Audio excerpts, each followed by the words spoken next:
Hello everyone, welcome to my channel learn with me. Last कुछ videos में हमने पढ़ा था सॉल्यूशन ऑफ लीनियर इक्वेशंस। आज हमारा टॉपिक है solution of non linear equations और उसके हमारे 4 टाइप्स है। एक बाइसेक्शन मेथड है, रेगुलर फाल्सी मेथड है, सेकंड मेथड है और न्यूटन रैप्सन मेथड है। और ये बाइसेक्शन मेथड या रेगुलर फाल्स है, ये क्या चीज़ है, क्या है हमारे इसके बारे में। तो ये जो मेथड्स है ये हमारे कोई इक्वेशन है हमारी नॉन लीनियर इक्वेशन, उसके रूट फाइंड करने के लिए कि इस तरह मतलब वो फाइंड करने के लिए पहले 10th क्लासेज में हमने पढ़ा था रूट फाइंड करने के लिए b² - 4ac था हमारा, वो हमारे रूट फाइंड हुआ करते थे। लेकिन अभी हमारे ये नए फॉर्मूलेज है यानी कि नए मेथड्स हैं ये हमारे, तो इनकी हेल्प से हम रूट फाइंड करेंगे। अब सबसे पहले मैं करूँगा बाइसेक्शन मेथड। बाइसेक्शन मेथड है क्या वो समझते हैं पहले। बाइसेक्शन मेथड यानी कि इसका मतलब ये है कोई 2 डिजिट्स होंगे यानी कोई 2 नंबर्स होंगे, उनके बीच का मिड पॉइंट निकलेगा, फिर इनका मिड पॉइंट से हम वैल्यू रखेंगे, कोई हमारी इक्वेशन होगी तब देखेंगे। उसका एग्जांपल समझते हैं। मान लो ये कोई हमारी इक्वेशन है, ये कोई हमारी इक्वेशन है। अब हम इसमें x की वैल्यू पुट करेंगे। x की वैल्यू मैं यहाँ पर 0 रख रहा हूं तो क्या आएगी, इसको मैंने fx मान लिया। fx equal to this equation में x की वैल्यू 0 रख रहा हूं तो 0 + 0 -6, तो f0 पर मेरी वैल्यू आई -6। मैं यहाँ पर अब x की वैल्यू 1 रख रहा हूं तो क्या आएगी, तो 1 + 2 -6 तो -3 आई मेरी वैल्यू 1 रखने पर।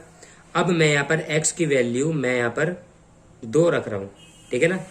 तो f2 इक्वल टू 2 का स्क्वायर 4 प्लस 2 के मल्टीप्लाई 2 में हो जाएगी तो 4 -6 8 - 6 2, तो मेरी माइनस से वैल्यू प्लस में चली गई।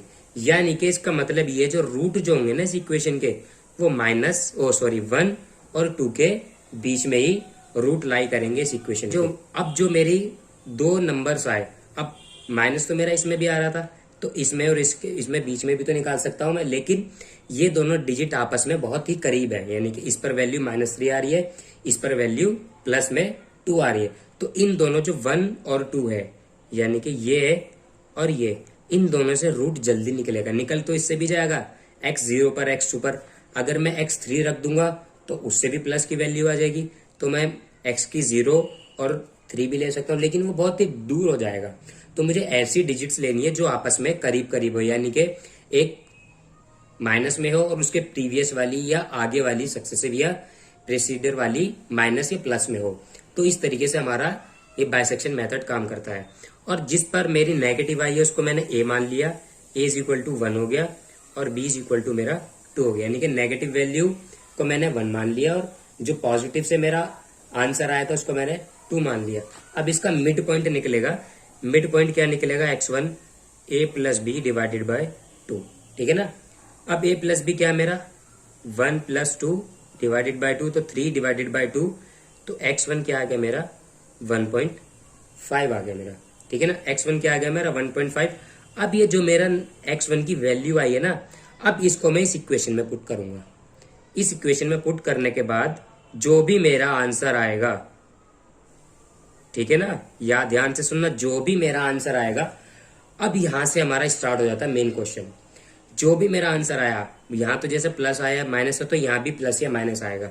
यहां पे अगर नेगेटिव वैल्यू आ गई, क्या आ गई मेरी नेगेटिव वैल्यू।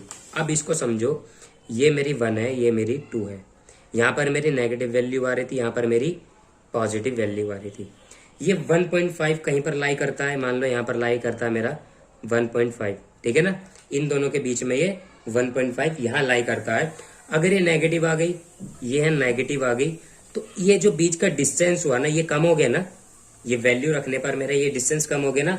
अब जो मेरी नई वैल्यू जो हो जाएगी यानी कि ए जो हो जाएगी मेरी, वो हो जाएगी मेरी अब x1, ठीक है ना। अब जो मेरी ए वैल्यू हो जाएगी मेरी x1 हो जाएगी, और जो रूट जो लाई करेंगे वो मेरे 1.5 और 2 के बीच में करेंगे। समझ आ गया। अब अगर मान लो ये ना होता, यहाँ पर मेरी वैल्यू पॉजिटिव आ जाती, तब क्या होता, कोई बात नहीं। तो रूट लाई क्या किस में करते, अगर ये पॉजिटिव हो जाता और ये नेगेटिव रहता तो यहां से लेके यहां तक पॉजिटिव थी, तो ये सारी वैल्यू कट जाती, तो 1.5 और 1 के बीच में रूट लाई करते हैं, क्योंकि 1 पर नेगेटिव आ रही है और 1.5 2 से छोटी होगी ना 1.5, तो 1.5 से छोटी होते के साथ ही रूट वैल्यू इन दोनों के बीच में लाई करेगा। ऐसे ही मैं इटरेशन परफॉर्म करता रहूंगा, 1.5 से छोटी भी आएगी और 1 से थोड़ी इधर भी जाएगी, इधर भी आएगी, तो ऐसे करते करते यहाँ पर वैल्यू आ जाएगी। कोई एक वैसे पॉइंट आएगा जहां पर एफ एक्स जो है 0 हो जाएगा। ये कई सारी इटरेशन परफॉर्म करने के बाद आता है। जरूरी ऐसा नहीं है कि 5 इटरेशन परफॉर्म करे कि आगे क्वेश्चन, नहीं, 10 भी करनी पड़ सकती है, 20 भी करनी पड़ सकती है। ये काफी लंबा प्रोसेस है, यानी कि बाइसेक्शन मेथड जो है वो काफी लॉन्ग प्रोसीजर है इसका, लेकिन आंसर आ जाता है हमारा। तो कभी कभी पेपर में क्या कहेगा, 5 इटरेशन परफॉर्म करो, 4 इटरेशन परफॉर्म करो या 6 इटरेशन परफॉर्म करो। तो हमें क्वेश्चन के बेसिस पर ही हमें 5 इटरेशन, 2 इटरेशन, 3 इटरेशन या ये कह देगा कि इतने डेसिमल वैल्यू तक हमारी वैल्यू, यानी कि इतने डेसिमल तक हमारे एक्स की वैल्यू निकाल दो। तो यहाँ पर एक्स के 1 हो गया ए, तो बी अगर हमारा पॉजिटिव आ जाएगा तो B is equal to x1 रह जाएगा और ए हमारा प्रीवियस वैल्यू भी रहेगा। अब ये जो मैंने बताया इसको हम एक क्वेश्चन की हेल्प से करते हैं। तो ये मेरा एक क्वेश्चन है, क्या कह रहा है, ये इक्वेशन है मेरी, find the root of this equation, perform only 3 iteration using bisection method. ये इक्वेशन है, इसका रूट निकालना है और सिर्फ 3 इटरेशन परफॉर्म करनी है बाइसेक्शन मेथड से। तो सॉल्यूशन करेंगे। सबसे पहले एफ एक्स ले लेंगे हम इस इक्वेशन को, f x is equal to x square plus 4x minus 10। अब इसमें हम x की वैल्यू रखेंगे, ठीक है ना, x की वैल्यू रखेंगे तो put x is equal to 0। तो f0 क्या हो जाएगा मेरा, ये दोनों तो 0 हो जाएंगे, तो वैल्यू क्या हो जाएगी मेरी f0 पर -10। अब x की वैल्यू में क्या रखूंगा, यहाँ पर 1 रखूंगा, ठीक है ना। जब x की वैल्यू 1 रखूंगा तो f1 हो जाएगा यहाँ पर, तो 1 + 4 - 10 दैट इज -5। अब मैं यहाँ पर f की वैल्यू यहाँ पर, यानी x की वैल्यू मैं यहाँ पर 2 रख रहा हूं, f2, तो 2 का स्क्वायर यानी कि 4 हो जाएगा, प्लस 4 × 2 -10, 4 + 4 × 2 = 8 -10, ठीक है ना। ये है मेरा 4 + 8 12 -10, तो मेरा क्या आंसर आया यहाँ पर 2 आया। मुझे जब तक वैल्यू निकालनी है, या तो मेरी पॉजिटिव आती रहती, यानी कि मेरी नेगेटिव आ रही है ना, यहाँ पर मेरी 10 आ रही थी, यहाँ पर मेरी -5 आ रही है, तो यहाँ पर मेरी पॉजिटिव आ गई। जहां पॉजिटिव आ जाए वहां रुक जाओ, जहां पॉजिटिव आई गई वहां रुक जाओ। अब जो मेरी जहां पर पॉजिटिव आई है उसकी वैल्यू ले लो, यानी कि वो x को ले लो, x की 2 आई है और x की 1 रखने पर मेरी वैल्यू आई है। जो मैंने बोला था जो नेगेटिव है उसको a मान लो और जो पॉजिटिव है उसको b मान लो, ठीक है ना। नेगेटिव वैल्यू a हो गई और पॉजिटिव वैल्यू b हो गई। अब इन दोनों का मिड पॉइंट निकालेंगे हम। Mid point bisection method mid point से ही होता है।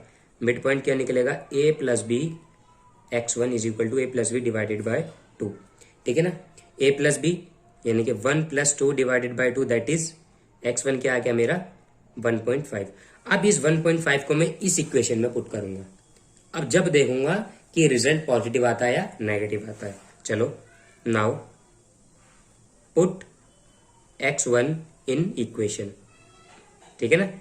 इक्वेशन में पुट करा तो f 1.5 is equal to 1.5 square plus 4 1.5 -10। अब इसकी हम कैलकुलेटर का अलाउड है तो हम कैलकुलेटर से ही करेंगे, ताकि कोई हमारा आंसर गलत ना आ जाए। तो यहां पर मेरी वैल्यू आती है f 1.5 पर मेरी आती है -1.75, ठीक है ना। ये मेरी वैल्यू आती है -1.5। मैंने क्या बताया था पीछे, अगर नेगेटिव आती है मेरी f(x) की रखने पर तो जो x1 है ना उसको मैं a ले लूंगा और b एज इट इज रहेगा। तो नाउ a की वैल्यू मेरी क्या हो जाएगी, यहाँ पर a की वैल्यू मेरी 1.5 हो जाएगी और b की वैल्यू मेरी 2 ही रहेगी, ठीक है ना। क्यों हो जाएगी 1.5, क्योंकि 1.5 की रखने पर मेरी नेगेटिव आ रही थी। तो अब मेरी 1.5 a की हो जाएगी, 2 इसकी हो जाएगी। अब इसका मिड पॉइंट निकालेंगे ना, तो x2 निकालेंगे। x1 तो मेरा निकल गया यहाँ पर, तो मैं x2 निकालूंगा। तो a + b divided by 2 that is 1.5 + 2 divided by 2 तो 2.5 डिवाइडेड बाय 2, तो मेरा आंसर आ जाएगा 1.25। अब इस 1.25 को मैं इस इक्वेशन में रखूंगा। तो now put x2 in equation, ठीक है ना। इक्वेशन में रखने के बाद क्या आएगा मेरा 1.25, तो 1.25 का स्क्वायर प्लस 4 मल्टीप्लाई 1.25 माइनस 10। अब इसको कैलकुलेट करेंगे हम, तो मेरी वैल्यू क्या आती है 1.25 रखने पर -3.4376। और ये याद रखना हमेशा जो है ना राउंड ऑफ कर देना 4 डिजिट तक, यानी कि 4 डिजिट तक लेनी है और 4 डिजिट पे राउंड ऑफ कर देना, ठीक है ना। तो अब भी मेरी नेगेटिव आ रही है। अब जब मेरी नेगेटिव आ गई है तो x2 किसके बराबर हो जाएगा, a के बराबर, और b किसके बराबर हो जाएगा, 2 के बराबर ही रहेगा हमारा, ठीक है ना। नेगेटिव आती रहेगी तो हम उसको a के बराबर करते रहेंगे। Now therefore a is equal to, किस पर आया था नेगेटिव वैल्यू 1.25, तो a is equal to 1.25 and b is equal to 2 हो गई मेरी, ठीक है ना। अब इनका मिड पॉइंट निकलेगा, यानी कि x3 निकलेगा। Mid point x3 is equal to 1.25 plus 2 divided by 2, तो मेरी x3 की वैल्यू आती है 1.625। अब इस x3 को मैं इक्वेशन में रखूंगा। पुट x3 इन इक्वेशन, ठीक है ना।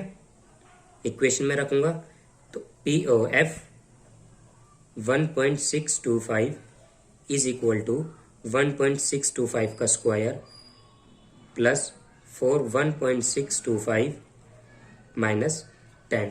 अब इसको कैलकुलेट करेंगे हम, तो हमारी इक्वेशन की वैल्यू आती है -0.8598, ठीक है ना। ये हमारी वैल्यू आ जाती है x3 रखने पर। मैंने 3 इटरेशन परफॉर्म करने के लिए बोला था, लेकिन मैं एक इटरेशन और परफॉर्म कर रहा हूं। मान लो अगर इतना ही होता तो ये रखने पर नेगेटिव आ जाती ना वैल्यू। अगर x मतलब मेरे को 3 स्टेप तक करने के लिए बोलता है, 4 स्टेप तक करने के लिए बोलता, तो मैं क्या करता, इन दोनों का जो मिड पॉइंट निकला है ना, यानी कि जो इसका जो आया, तो a तो मेरा ये हो जाएगा क्योंकि नेगेटिव आया, a इज इक्वल टू 1.625 और b मेरा 2 रहता क्योंकि इस पर तो कोई चेंज ही नहीं आ रहा। तो इन दोनों का मिड पॉइंट निकाल दो और जो मिड पॉइंट जो निकलेगा ना वही उसका रूट हो जाएगा। तो देयरफॉर x4 क्या हो जाएगा 1.625 प्लस 2 डिवाइडेड बाई 2। इन दोनों का जो मिड पॉइंट आएगा ना वही हमारा रूट हो जाएगा। तो इन दोनों का क्या वैल्यू आती है, वैल्यू आई हमारी 1.8125। तो जो हमारा रूट है ना वो हमारे इसमें है, ठीक है ना। तो लिख देंगे therefore root of this equation is 1.8125। ये मेरा आंसर हो जाता, ठीक है ना। नहीं है तो हम इसको और आगे कंटिन्यू करते, इसका मिड पॉइंट निकालते और ये वैल्यू हम इस इक्वेशन में रखते, और इस इक्वेशन रखने के बाद फिर हम चेक करते कि नेगेटिव आ रही है कि पॉजिटिव आ रही है। इसी तरीके से हम क्वेश्चन करते रहते। और इसका अगर समझ में आ गया तो ठीक, नहीं तो मैं इसकी एक एग्जांपल से और समझाऊंगा। नेक्स्ट वीडियो में हम इसका और नेक्स्ट वीडियो में हम रेगुलर फाल्से के बारे में पढ़ेंगे, ये क्या चीज है। Thank you for watching.